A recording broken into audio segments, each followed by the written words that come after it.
something just out of reach. Elaine had never seen the house before, inheriting it from an estranged aunt she barely remembered, but now it was hers. Though it filled her with a vague unease, she decided to stay, at least temporarily, to sort through her aunt's belongings. The inside of the house was no less foreboding. The air smelled of damp wood and mildew, and the floorboards creaked with every step. Most of the rooms were empty, save for a few dusty pieces of furniture.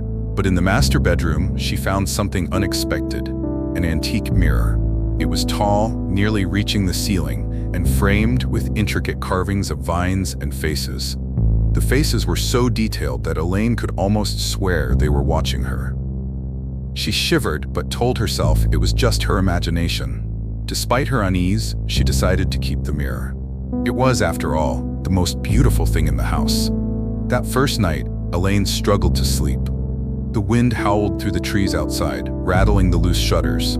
As she lay in bed, she became aware of a faint sound, like a soft, metallic hum. It seemed to emanate from the master bedroom. She got up to investigate, but found nothing out of the ordinary. The mirror stood silent and still, reflecting the room's dim light. Dismissing the sound as her mind playing tricks on her, she returned to bed. But as soon as she closed her eyes, she was plunged into a vivid dream. In the dream, she stood before the mirror. Her reflection stared back at her, but something was off.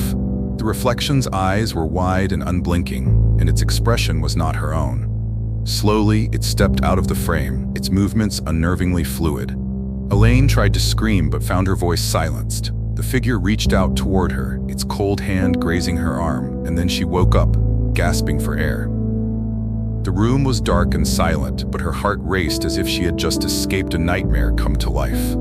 The mirror, as always, stood innocently in its place. Over the following weeks, strange occurrences began to plague Elaine. She would catch fleeting movements in the mirror, a shadow darting across its surface, or a flicker of something that shouldn't have been there.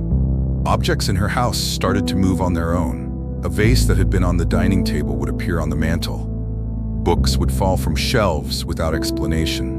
The whispers began soon after. At first, they were faint, barely audible murmurs, but over time, they grew louder and more insistent, filling the house with a cacophony of unintelligible voices. Relieved, Elaine thanked Michael and promised to get rid of the mirror for good. She sold it to an antique shop in town, eager to be rid of it.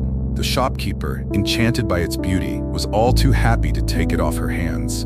As Elaine left the shop, she felt a weight lift from her shoulders.